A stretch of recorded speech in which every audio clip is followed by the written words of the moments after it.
Assalamualaikum warahmatullahi wabarakatuh. Alhamdulillahi rabbil alamin. Wassalatu wassalamu ala nabiyyina wa sayyidina Muhammadin wa ala alihi wa ashabihi ajma'in. Amma ba'd. Rabbi shrah li sadri wa yassir li amri wahlul 'uqdatam min lisani yafqahu qawli.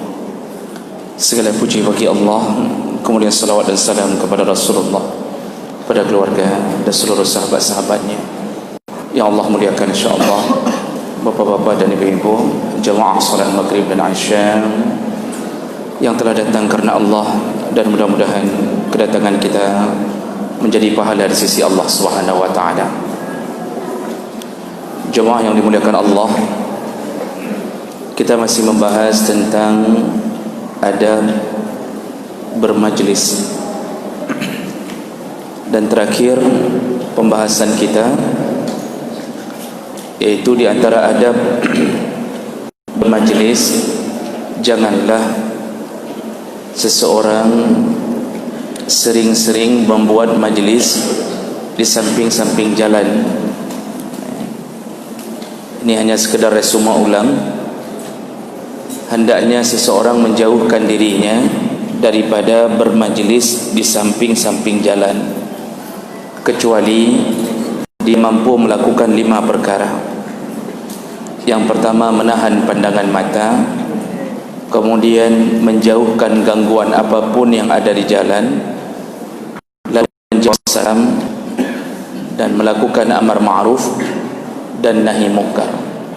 Kalau 5 perkara ini bisa kita lakukan, barulah Rasulullah mengizinkan untuk duduk di samping jalan. Nah, kemudian di antara adab bermajlis juga diajarkan berdasarkan hadis Nabi, hendaknya seseorang merapat waktu belajar dalam sebuah majlis ilmu. Seseorang merapat dan melingkar, artinya melingkari gurunya, itu yang terbaik. Jadi jangan seorang berpencar-pencar. Kalau seandainya jumlah jamaah yang mengikuti pengajian ramai, maka seperti begini alhamdulillah sudah mengikuti tuntunan dari Nabi SAW. Tapi kalau tidak ramai, janganlah seseorang memilih pojok-pojok masjid, duduklah merapat, melingkar di depan gurunya. Itu lebih berkah dan lebih bermanfaat. Jadi keberkahan itu tidak mesti kadang-kadang kita mengerti apa yang disebutkan oleh guru tersebut, karena tidak semua orang mampu menangkap. Kadang-kadang hanya faham ketika diberikan ilmu, keluar dari pintu masjid langsung hilang, ditutupi oleh banyaknya kredit. Jadi tapi keberkahan Allah beri, artinya dengan merapat keberkahan Allah beri. Hidup berjamaah merapat itu tetap Allah beri keberkahan. Walaupun waktu kita pulang isteri nanya, apa pengajian buno? Kita bilang ustaz fulan, tengku fulan, puasanya nabi katanya ho mana mufhum di hidung. Tapi tetap keseriusan kita datang, Allah beri keberkahan. Apalagi kita yang sudah berumur lanjut, kadang-kadang kita tidak tahu lagi pegah-pegah. Hanya ada boleh pegah-pegahnya. Jadi begitu cara duduk dalam majlis. Kemudian memberi salam baik ketika datang maupun ketika berpisah. Ini kalau berada di luar majlis ilmu. Jadi asal sudah lihat orang berkumpul, datang dengan salam, mau berpisah pun memberi salam. Salam pertama dan salam yang terakhir sama pahalanya, sama mulia majlis. Maka hendaknya dia duduk di tempat yang ada tempat yang lapang. Jangan memaksa-maksa untuk duduk di tempat yang sempit. Jadi orang pun yang sudah duduk, maka disuruh oleh Allah tawassa'u, untuk berlapang-lapang. Dan janganlah seseorang duduk, janganlah seseorang datang memisahkan di antara 2 orang. Rasulullah sallallahu alaihi wasallam berkata, la yajlisu baina rajulaini illa biiznihima. Janganlah seseorang datang lalu duduk di antara dua orang yang sedang duduk merapat kecuali dengan izin di antara keduanya. Ini ada teman sengaja duduk merapat, datang kita tiba-tiba langsung kita belah di tengah mereka, kita duduk di antara mereka sampai dua teman ini bingung, apa kapung orangnya apa, begitulah kira-kira. Jadi enggak ada babi bu, langsung belam duduk di antara dua orang yang sedang duduk merapat dalam majlis. Ini dilarang oleh Nabi SAW. Dalam hadis yang lain riwayat Abu Daud dan Tirmizi dengan derajat yang sahih, Rasulullah mengatakan, la yahillu lirajulin ay yufarriqa bainal isnain illa biiznihima. Tidak halal bagi seseorang yang datang ke majlis lalu memisahkan di antara dua orang yang sedang duduk kecuali dengan izin keduanya. Jadi izin keduanya maksudnya orang itu yang mengatakan, nyempat nak tempat ini, ada tempat, silakan duduk di sini. Jadi jangan pisahkan dua orang yang mungkin mereka nyaman kalau berdua duduknya, tidak nyaman mungkin dengan orang lain. Mungkin kalau dengan orang lain dia ragu-ragu, takut kena corona, macam-macam. Kalau dengan berdua ini mungkin sudah nyaman. Baik, berikutnya adab berikutnya dalam majlis, alla yuqima ahadan min majlisihi summa yajlis fihi. Janganlah seseorang membangunkan orang yang sudah duduk lebih dahulu lalu dia duduk di tempat orang tersebut. Rasulullah sallallahu alaihi wasallam dalam hadis riwayat Muslim dari Ibnu Umar radhiyallahu anhu qala, la yuqimu ar-rajula min majlisihi summa yajlisu fihi walakin tafassahu wa tawassa'u. Janganlah seseorang menyuruh bangun orang lain lalu kemudian dia duduk di tempat orang tersebut. Fassahu wa tawassa'u. Tapi carilah tempat yang lapang. Jadi jangan orang sudah duduk duluan lalu kita mengatakan geser bacut. Padahal orang tu enggak ada tempat lagi. Kita suruh geser lalu kita duduk di tempat dia. Nah, ini sangat-sangat dilarang dalam sebuah majlis.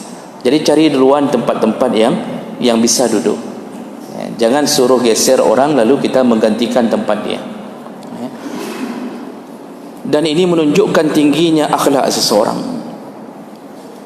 Tapi kalau kita suruh geser orang sedangkan tempat lain masih, menunjukkan tentang kita ini kurang belajar tentang adab. Jadi orang yang kurang adabnya walaupun berilmu tinggi tetap tidak disukai. Jadi jemaah maka Allah Subhanahu wa taala dalam urusan duduk-duduk di masjid ini, dalam majlis ilmu itu tidak ada beda baik pejabat maupun yang tidak punya jabatan, itu tidak ada beda. Tidak ada satu suruhan pun satu masjid wajib menyediakan tempat khusus untuk presiden, bupati, wali kota harus berada di saf awal. Tidak ada. Karena masjid ini milik Allah. Wa annal masajida lillah dalam surah Al-Jin. Semua masjid kalau sudah diwakafkan oleh manusia, maka semuanya adalah milik Allah. Tidak ada beda. Jadi sebuah kesalahan apabila seseorang memuliakan seseorang karena jabatannya, padahal mungkin karena jabatannya lah kita tahu kezalimannya. Jadi siapa yang datang duluan dia berhak di depan. Saf pertama itu fadilahnya besar. Siapa yang datang duluan dalam acara apapun, baik Jumaat, salat 5 waktu, majlis duluan, dia berhak mendapatkan kelebihan dari Allah. Oh, ada sedikit misal dipisahkan, yang ini dari sampai beberapa orang dikosongkan. Itu dikosongkan oleh pengurus bukan untuk pejabat, tetapi untuk yang mengurusi, muazzin, orang iqamat, imam, khatib. Jangan sampai orang setelah iqamah hana kedoh aja ada ho. Jadi dia sudah iqamat, lalu kemudian begitu lihat ke belakang tidak ada tempat. Akhirnya terpaksa putar dari belakang ke belakangnya. Urang kalau model begitu tidak mau lagi jadi muazzin.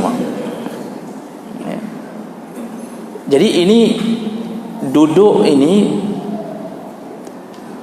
Allah Subhanahu wa taala mengutamakan yang lebih datang. Makruh hukumnya malah mendahulukan orang lain dalam perbuatan ibadah, makruh. Dalam kawaid fikih itu diajarkan dalam kitab Ashbah wa Nadhair. Imam Sayuti juga menyebutkan salah satu kawaid dalam mazhab Syafi'i dan juga sama dengan mazhab yang lain, disebutkan al-isaru fil qurbi makruhun wa fi ghairiha mahbubun. Mendahulukan orang lain dalam bidang ibadah makruh, tapi selain ibadah mahbub, disukai. Salah kita kalau seandainya kita duluan datang lalu kita mengatakan ke orang, silakan Pak, ke Bapak ke depan di saf awal saja. Makruh, orang ini tidak baik. Dalam pandangan Allah orang ini tidak baik. Kalau seandainya kita mau berwudu, makruh seandainya kita mendahulukan orang lain. Wudu dah dengan juile. Kita masih berdiri dengan rokok, siapa rokok berdiri saja. Awai dah dengan juile, awai dah. Makruh dalam urusan ibadah apapun, makruh mendahulukan orang lain. Kitalah yang lebih dahulu harus mengejarnya. Karena Allah dalam beberapa ayat menyebutkan urusan akhirat fastabiqu, berlombalah. Yang namanya berlomba, siapa duluan dapat? Yang duluan dapat saf. Jadi kebiasaan orang tidak mengejar urusan akhirat, tapi urusan dunia, Masya Allah, luar biasa dikejar. Urusan akhirat dia malah melambat-lambatkan diri. Pergi Jumaat lambat, sudah sampai di masjid tidak pilih saf awal. Seandainya masih bisa dibuat bintis ke belakang pagar sana, itu di pagar sana dia duduk. Padahal di sini kosong, tidak ada orang. Nah, sebagaimana kita melambat-lambatkan syariat Allah, begitulah Allah lambat-lambatkan keberkahannya untuk kita.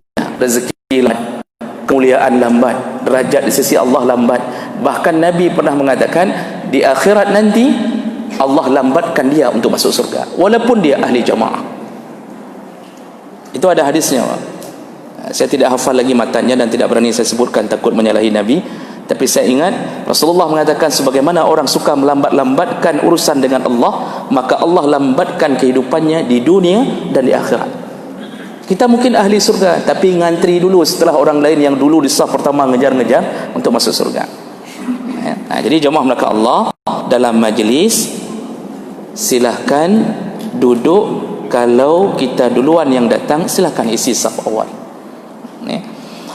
Berikutnya, al-julusu bi'adabin wa khusyu'in wa tawadhu'.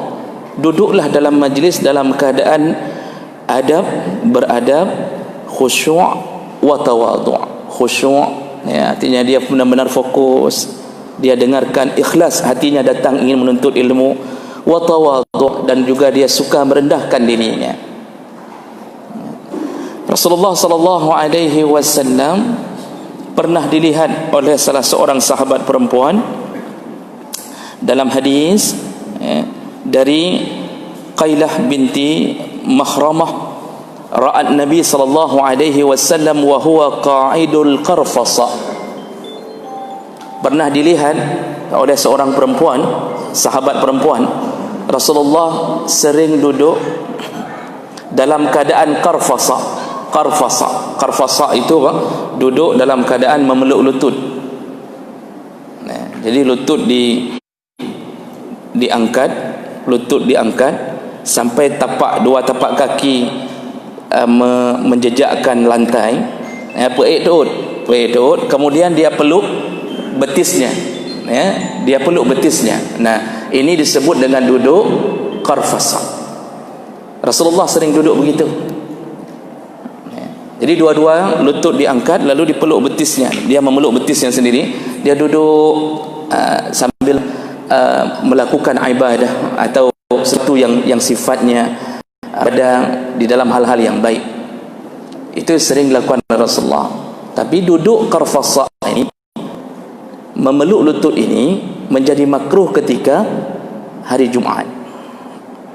Tapi selain hari Jumaat dibolehkan. Duduk seperti majlis, Pak, duduk memeluk lutut itu sunnah Nabi.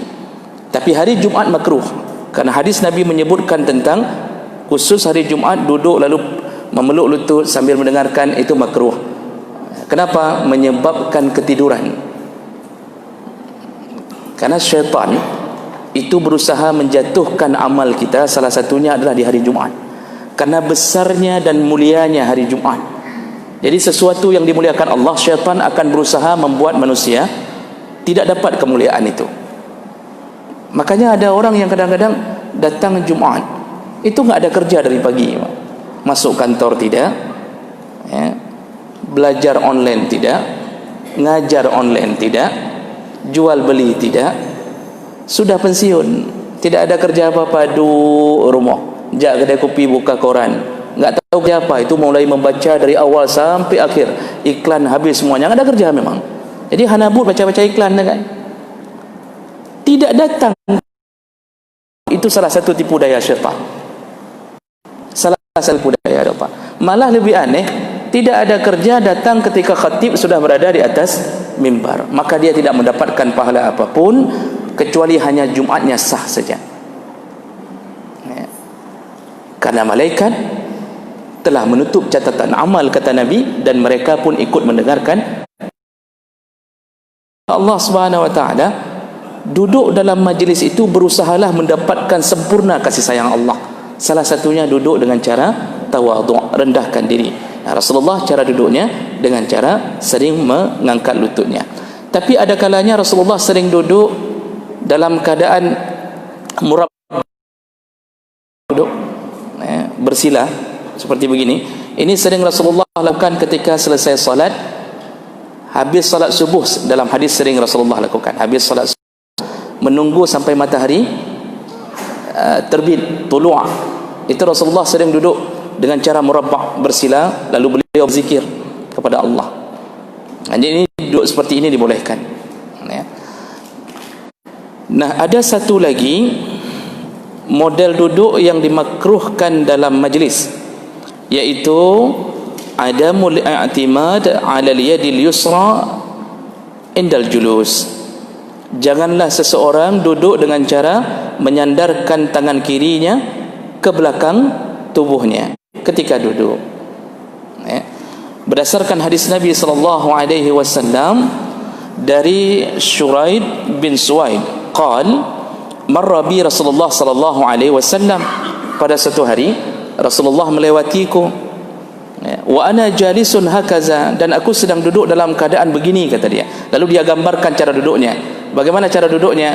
Qad wada'tu yadiya al-yusra khalfa dhahri, letakkan tangan kiriku di belakang punggungku. Jadi bagaimana dia cara duduk? Pesada Jarawi, Pak, ya. Model contohkan nama Ustaz Fahrul, model duduk gitu, Pak. Ibu-ibu nampak, ya, cara cuba Ustaz Fahrul, ibu-ibu belum nampak. Ya. Jadi menyandarkan diri dengan kaki, dengan tangan kiri ke belakang, itu dilarang oleh Nabi sallallahu alaihi wasallam. Rasulullah melewati seorang sahabat ini, dia sedang duduk model begitu, ya. Wattaka'tu ala aliyati yadi, jadi aku menyandarkan diriku, menyandarkan semua punggungku ke kaki, ke tangan kiriku. Jadi dia rebahkan ke belakang. Faqala, begitu Rasulullah lihat gaya duduk seperti itu, langsung Rasulullah mengatakan, ataqa'ud quddatal maghdubi alaihim, apakah engkau duduk seperti itu? Artinya Rasulullah yang mengingatkan, ini duduk model begini, duduk oleh Allah. Pertama, ada kesan sombong, duduk dengan tangan, terutama tangan kiri, Pak, yang disebutkan. Saya baca dalam fatwa-fatwa tentang pertanyaan bagaimana kalau duduk dengan tangan kanan, maka para ulama karena yang diutamakan dalam hadis fokusnya adalah menyandarkan dengan tangan kiri. Kalau tangan kanan tidak mengapa, ya. Ini ada kesan duduk seperti ini. Kalau ada sesuatu yang menyebabkan dia harus meletakkan tangan kirinya ke samping, apakah terlalu lelah atau memang dia tidak bisa duduk lurus, mungkin pernah tertabrak, patah tulang rusuk, macam model, maka tidak mengapa, insyaAllah, ya. Nah, kemudian ada berikutnya, ini masalah duduk ini. Berikutnya, ijtinabul hay'ah allati qad tankashifu fiha auratal insan. Janganlah seseorang duduk dalam majlis yang sifatnya bisa terbuka auratnya. Jangan duduk dalam majlis yang terbuka aurat, yang menyebabkan terbuka aurat. Rasulullah sallallahu alaihi wasallam disebutkan oleh Jabir bin Abdullah anna Rasulullah sallallahu alaihi wasallam naha ayakul ar-rajul bishimalihi. Pertama Rasulullah Jabir mengatakan Rasulullah melarang seseorang makan dengan tangan kirinya. Au yamshi fi na'lin wahidah, atau dia berjalan dengan satu sandal. Nanti ini dalam adab berjalan diajarkan. Jadi jangan makan dengan tangan kiri, jangan minum dengan tangan kiri. Kenapa? Dalam hadis yang lain disebutkan karena syaitan minum dan makan dengan tangan kiri. Kadang-kadang yang anehnya Bapak Ibu, orang sudah tahu ini tapi tetap melakukannya. Sudah tahu. Dan yang anehnya lagi sering terjadi kadang-kadang sambil ikut majlis pengajian. Ni aqua gelas di depan ni, apapun mereknya. Jadi duduk di depan, dia dapatkan minuman itu sambil dengar pengajian Jarawi minum dengan tangan kiri. Padahal dia sedang berada di tempat yang mulia, tapi dia melakukan amalan-amalan syaitan. Bahkan Nabi mengajarkan kalau seandainya seseorang harus minum dengan tangan kirinya, maka hendaknya meletakkan tangan kanannya di bawah punggung gelasnya untuk memberi isyarat bahawa dia bukan pengikut syaitan. Jadi kemudian Rasulullah mengatakan jangan berjalan dengan satu sandal. Ini maksudnya kalau sandal putus, jangan jalan dengan sandal satu. Putuskan kedua-duanya. Enggak mesti begitu, Pak. Maksudnya yang tersisa satu itu jangan jalan dengan satu sandal. Jangan pakai dua-duanya. Satu hilang, jangan pakai dua-duanya. Jadi jangan mencingklat-cingklat dengan satu sandal. Itu hukumnya makruh.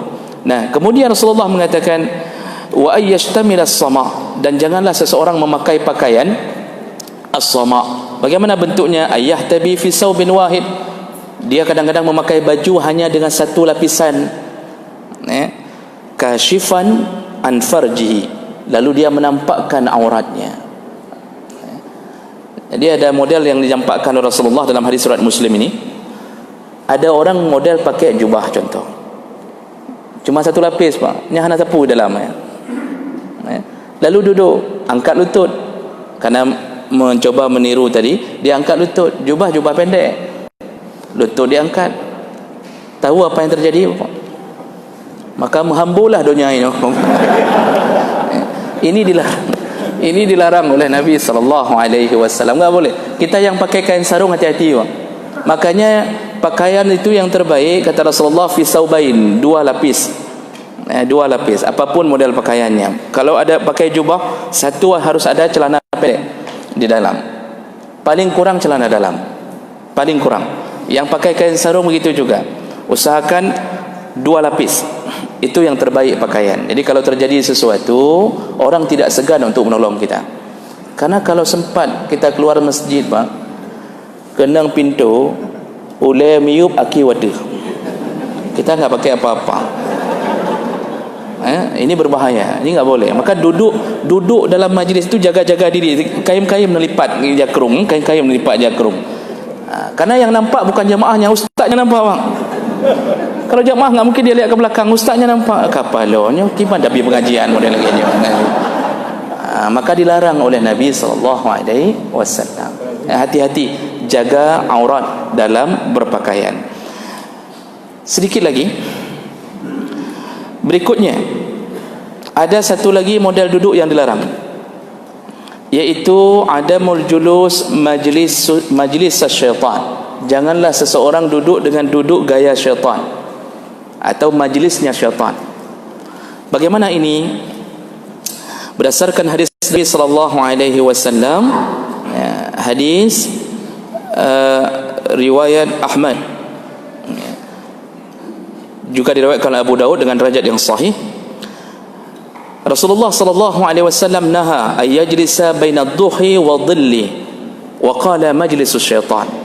Rasulullah melarang seseorang untuk duduk di antara duhi wa dhilli, di antara panas dan dingin.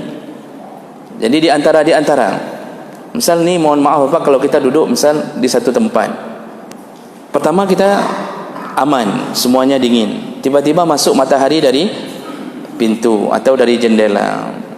Ini bukan duduk saja, tidur juga begitu dilarang. Menyinari sebelah badan. Ini tidak boleh seseorang menyambung duduk dengan cara seperti itu. Hendaknya dia berpindah. Falyakum, kata Rasulullah, bangunlah, pindahlah ke tempat yang lebih aman. Jadi pilihannya kalau tidak panas semuanya atau dingin semuanya. Jangan duduk setengah dingin setengah panas. Kenapa? Rasulullah mengatakan majlisus syaitan, itu tempat yang paling disukai oleh syaitan. Nah, apa maksudnya? Para ulama mengatakan bisa jadi yang dimaksud Rasulullah, syaitan suka dengan begitu, cari tempat yang setengah-setengah. Makna kedua, syaitan suka sama orang duduk seperti begitu karena menyebabkan mudarat bagi tubuhnya. Orang yang duduk setengah panas setengah dingin, itu darahnya tidak normal untuk bisa bekerja dengan baik. Setengah tubuh, setengah bahagian darah dipanaskan, yang setengah dingin, itu tidak normal, dan itu bisa menyebabkan penyakit kalau terus-terusan. Maka hati-hati tidur dengan jendela yang masuk matahari pagi, kita masih tidur, lalu dipanaskan setengah, lalu kita di setengah. Tapi alhamdulillah masjid-masjid hari ini itu tidak lagi semuanya duduk di dalam AC, itu aman. Jadi yang dimaksud adalah matahari, cahaya lampu, ya. Jadi bukan hidup lampu setengah, mati setengah, lalu kita jaga-jaga jangan sampai di antara yang gelap dengan tidak gitu. Tapi cahaya matahari. Berhenti di sini sebentar. Silakan Ustaz. Ya, baik. Jamaah yang sedang satu bertanya Ustaz,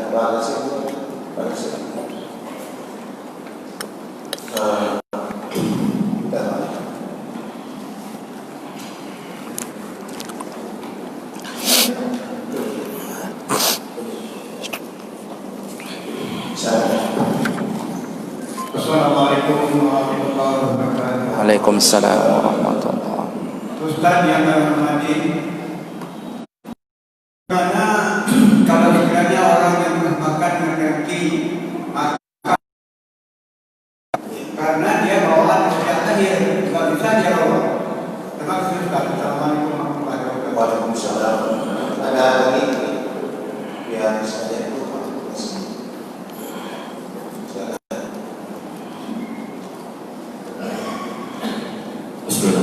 Assalamualaikum warahmatullahi wabarakatuh. Waalaikumsalam warahmatullahi wabarakatuh. Ustaz Nasri dan jamaah yang saya hormati, pertanyaan saya pertama adalah, sekarang kan udah eranya informasi, di malam ini kita banyak YouTube yang online. Pertanyaan saya adalah, kapan kita bisa mengatakan Ustaz Nasri adalah guru kami, atau kami mengakui adalah Ustaz Nasri adalah guru, apa aja syaratnya? Demikian, terima kasih. Assalamualaikum warahmatullahi wabarakatuh.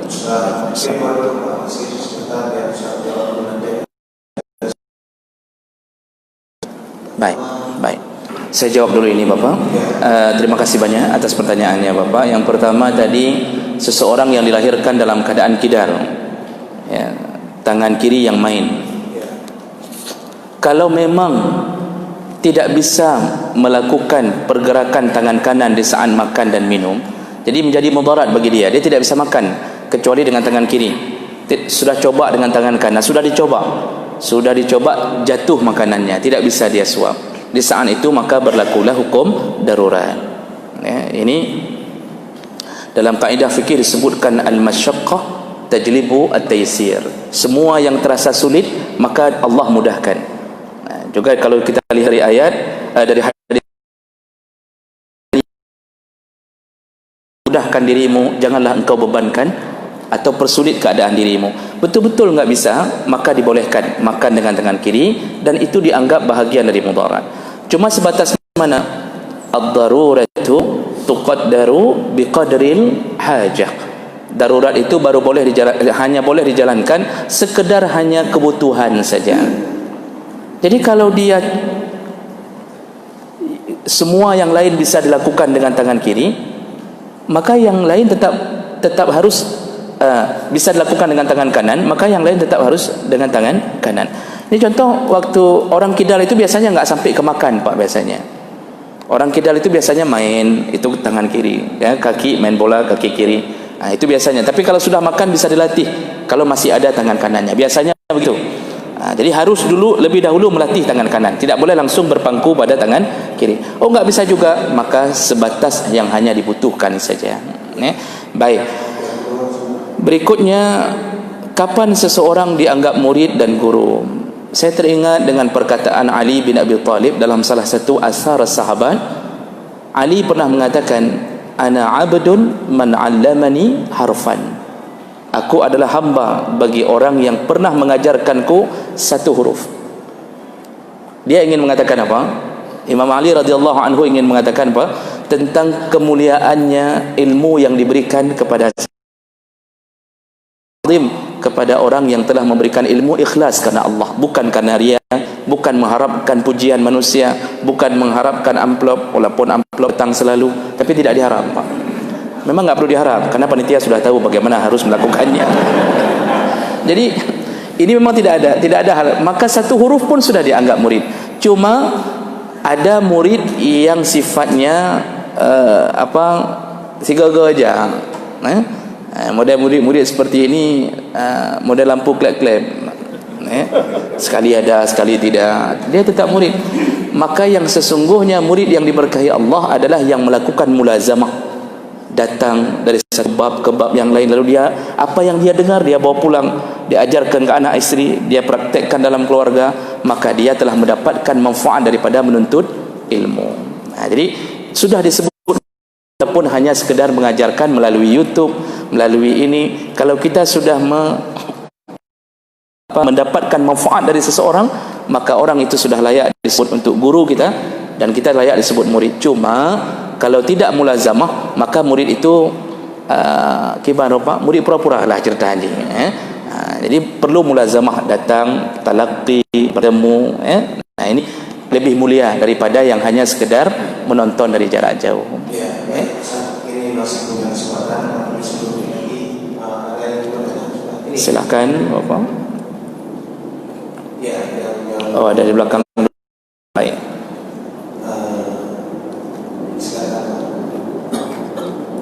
Ini ada di depan ini Pak Nasir.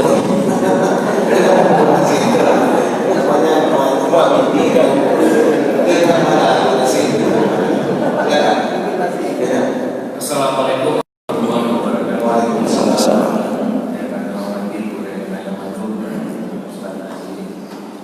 Jadi pertanyaan saya menyangkut dengan adab berpakaian khususnya pada saat sholat. Jadi ketika kita sholat itu juga mayoritas kita orang Indonesia itu menggunakan kain sarung. Jadi ketika kita menggunakan kain sarung, khususnya ketika kita sujud itu ada beberapa cara orang sujud yang berbeda. Ada yang rapat kakinya, ada yang terbuka kakinya, sehingga ketika terbuka kakinya nampak lutut dari belakang. Nah itu bagaimana Ustaz? Apakah itu dibolehkan dalam sholat atau bagaimana ketentuan sebenarnya? Baik. Ada lain Pak?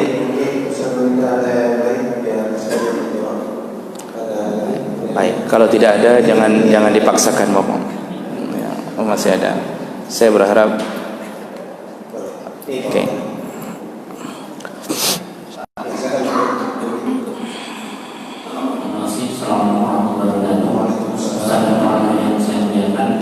Ini yang surat Al-Baqarah ayat 11. Ini saya baca artinya Ustaz. Orang yang beriman apabila dikatakan kepadamu berilah lapangan dalam majlis, maka lapangkanlah, niscaya Allah akan memberikan lapangan untukmu. Dan apabila dikatakan berdirilah kamu, maka berdirilah, niscaya Allah akan mengangkat derajat orang yang beriman di antaramu dan orang yang diberikan ilmu beberapa derajat. Dan Allah Maha teliti apa yang dikerjakan. Ini menyangkut masalah berdiri. Bagaimana kemudian Ustaz? Apabila disuruh berdiri tidak? Terima kasih. Assalamualaikum warahmatullahi wabarakatuh. Baik. Bapak Ibu yang dimuliakan Allah, pertama sekali tentang pakaian dalam salat. Ketika kita rukuk, ketika kita sujud, kadang-kadang kain terlalu jauh ke betis, sampai mendekati lutut. Lalu ketika kita Sujud, orang dari belakang langsung bisa nampak dengan jelas bahagian paha, bahkan bukan lutut saja, paha pun itu bisa nampak. Nah, dalam kitab-kitab disebutkan ukuran yang bisa disebut terbuka aurat adalah apabila dilihat dari depan, belakang, samping kanan, samping kiri. Tidak berlaku apabila dari bawah dan dari atas. Ya, silakan cek kitab Fiqh Islami wa Adillatuh ketika menyebutkan batasan yang disebut terbuka aurat. Jadi kalau ada misal seseorang baju longgar, kalau dilihat dari atas, ini ada orang kerja di plafon misalnya, lihat dari atas nampak pusarnya, ya, baju dia longgar tapi kain sarungnya di bawah pusar, nampak pusar, itu tidak dianggap terbuka aurat. Begitu juga kalau kita berdiri di atas cermin kita berdiri, atau di atas keramik yang terpantul atau terpantul isinya, orang tahu isinya, kan? Jadi apakah itu terbuka aurat? Ada orang lihat kadang aurat, kami baca kaca ke kadang aurat. Para ulama mengatakan tidak dianggap terbuka aurat walaupun nampak dalam pantulan cermin itu. Nah, kalau kita sikapi orang yang sujud, kalau betul-betul secara pandangan kita berdiri pun dia nampak pahanya, batal. Tanpa diintip pun, karena kalau diintip tidak termasuk yang terbuka aurat. Misal kita harus lihat dulu dari bawah itu tidak termasuk. Tapi kalau kita berdiri pun dia jelas zahirnya nampak langsung pahanya, maka dia dianggap terbuka aurat. Tapi kalau baru nampak setelah kita intip, maka tidak dianggap. Walaupun kain sarungnya rapat, kalau kita intip baru nampak. Satu lagi yang harus dipahami, dalam mazhab Syafi'i, batasan aurat itu yang dipertegas adalah bainas surah war rukbah, di antara pusar dan lutut. Yang dimaksud di antara pusar dan lutut, kalau kita cek ke dalam kitab-kitab Syafi'i, tidak termasuk pusar, tidak termasuk lutut. Jadi lutut dan pusar tidak termasuk aurat, di antara ma baina. Jadi kalau lutut saja nampak maka tidak mengapa. Tapi begitu isi lutut, di atas lutut paha nampak, lihat apakah kita bisa melihatnya dengan zahir begini, menyotadang mentang duh lagi, maka orang itu batal. Ya. Dan kita perlu memberitahunya hanya pakai baca lagi ni. Tapi kalau seandainya kita harus mengintip baru nampak, maka itu tidak dianggap batal bagi orang tersebut. Nah, oleh karena itu, ini bagus sekali pertanyaannya, Pak. Pakaian itu jangan sampai waktu kita sujud, kalau bisa jaga jangan sampai begitu mudahnya nampak orang yang belakang. Jadi kain sarung itu sedikit turunkan walaupun di atas mata kaki. Yang harus dijaga usahakan di atas mata kaki. Ya. Nah, begitu juga orang yang pakai jubah, jaga-jagalah. Paling aman itu apa? Pakai celana satu lagi, celana serengkrengan itu, celana apa yang sampai ponggol itu, itu lebih bagus lagi untuk menjaga-jaga. Baik, kira-kira begitu ya Pak, tergantung cara pandang. Ya. Satu lagi surah Al-Mujadalah ya Bapak, ayat 11 ya, surah Al-Mujadalah ya. Ya walazina amanu zaqila lakum tafassahu fil majalis fafsahu yafsahillahu alladhina amanu minkum. Baik. Kemudian Allah mengatakan wa idza qila syuzu fanshuzu. Jadi maksud Allah pertama, wahai orang-orang yang beriman, kalau engkau diminta untuk berlapang, berlapang-lapanglah. Tapi bila engkau diminta untuk wa idza qila syuzu, apabila engkau diminta untuk berdiri, maka berdirilah. Maksud berdiri di sini adalah bagi mereka yang melihat saudaranya tidak sama sekali mendapatkan tempat, maka hendaknya dia menggesernya. Maksudnya unsyuzu itu bergeserlah kalau dia lihat saudaranya tidak mendapatkan tempat. Jadi pertama disuruh berlapang-lapang, maksudnya jangan sempit-sempit. Tapi kalau betul-betul sudah terjadi sempit dan saudaranya baru datang hana kedua le, maka unsyuzu, berdirilah. Maksud berdiri, berilah dia tempat, geserlah sedikit bagi yang betul-betul mendapatkan kesempitan bagi saudaranya. Ini menunjukkan apa Pak? Kita ini diajarkan oleh Allah dan Nabi untuk bersama dalam keadaan apapun. Nampak apa? Orang Muslim yang baik dalam urusan bermajlis saja dia memperhatikan saudaranya. Jadi ada rasa iba, anak dohoduk oleh, misal orang itu sudah berdiri, sayang tidak tahu duduk di mana, maka kita berikanlah sedikit tempat. Itu menunjukkan kita ini beriman. Makanya Allah panggil di awal, ya ayyuhalladzina amanu, wahai orang yang beriman. Orang beriman itu Pak, cintanya kepada sesama muslim seperti dia mencintai dirinya sendiri. Maka jangan pernah kita membenci sesama kita. Saya mengulang-ulang setiap kali, beberapa pertemuan saya ulangi bahawa jangan sesama kita membenci hanya gara-gara urusan khilafiyah. Karena urusan khilafiyah itu adalah menegakkan benang basah. Pedang benang basah, Pak, enggak akan selesai itu. Tidak akan selesai. Jadi berlapang-lapanglah dada. Ya, kita ini berbeza-beza antara jamaah masjid ini, jamaah masjid itu, tapi kita saudara. Dan ingat, saudara seakidah lebih kuat daripada saudara senasab. Saudara seakidah lebih kuat daripada saudara senasab. Mencintai Allah dan Rasul itu lebih kuat daripada mencintai yang senasab. Asal sama-sama kita bertuhankan Allah, bernabikan Rasul, maka kita adalah saudara. Ya ayuhan nasu taqu rabbakum allazi khalaqakum min nafsin wahidah.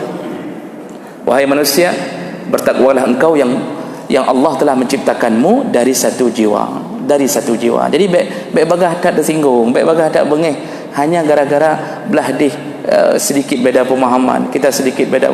Kita sudah menegakkan semua urusannya musuh tayang. Nya musuh tayang, nya ahli bid'ah, nya ahlinya, nya ahli dia, nya kena awak bertanya, nya ke jemaah. Ini jangan biasakan hidup begini, Pak. Nampaknya kita hebat, kita ahli jemaah, tapi karena rasa hasad kita, bisa jadi kita bukan penduduk surga. Karena rasa benci kita kepada sama muslim, walaupun hebat sekali jemaah kita, walaupun kita kemungkinan i'tikaf dalam Ramadan penuh, tapi mungkin kita bukan penduduk surga. Karena Rasulullah pernah menjamin seorang sahabat yang masuk surga karena tidak ada hasad pada dirinya. Jadi berhati-hatilah dalam urusan seperti ini. Jadi jangan terjebak ke dalam hal-hal ubid dengannya. Jangan terjebak, Bapak Ibu, maka Allah. Baik, karena waktu kita Bapak sudah sampai pada waktunya. 1 menit lagi. Oh ya, masih ada. Waalaikumsalam warahmatullahi wabarakatuh.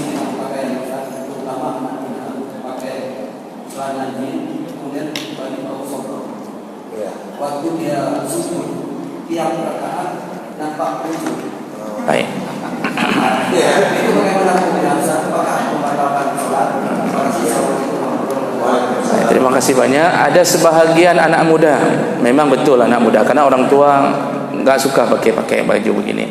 Pakai celana li gombrong yang model tehahud, agak lebar-lebar begitu. Kemudian pakai kaos oblong pas-pasan. Begitu sujud, yang kaos naik ke atas, yang celana turun ke bawah, maka nampaklah garis-garis lalu lintas, kan?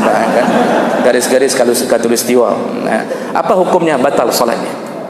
Batal salatnya, karena syarat sah salat adalah tidak terbuka aurat.